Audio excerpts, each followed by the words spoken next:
we want to simplify the following fractions. We have x plus 2 over 2x plus 4. X plus 2 on the top could be viewed as 1 times x plus 2. 2x plus 4 on the bottom factorizes, take out a 2, and we have x plus 2 in a bracket. 2 times x gives us the 2x, and 2 times 2 gives us the 4.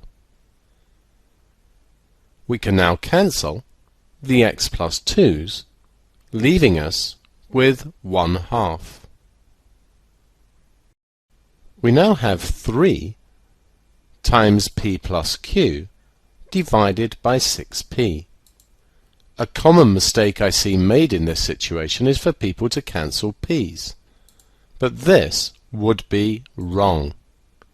You can't cancel things that are added in an algebraic fraction, only things which are multiplied together.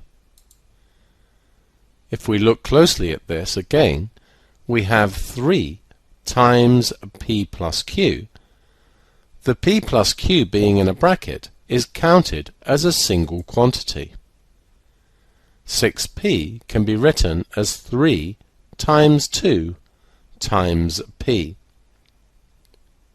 We can cancel 3's since they're the only things multiplied, and that leaves us with p plus q on the top and 2 times p on the bottom.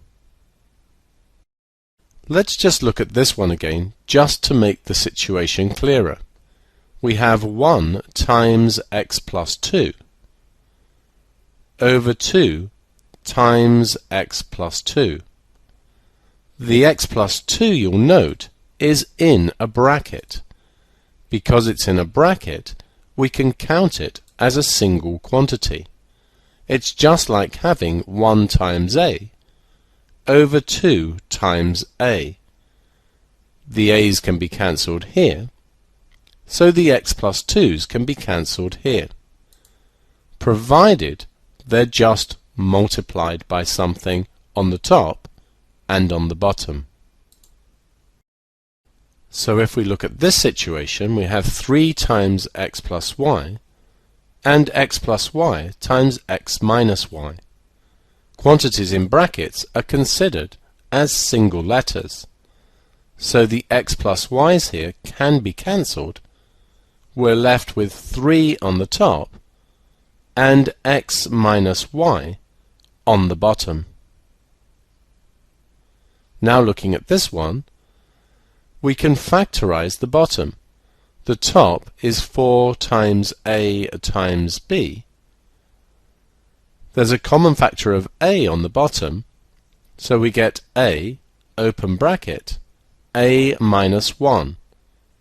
A times a is a squared, a times minus 1 is minus a. We can now see that the a's will cancel, leaving us with 4 times b on the top and a minus 1 on the bottom.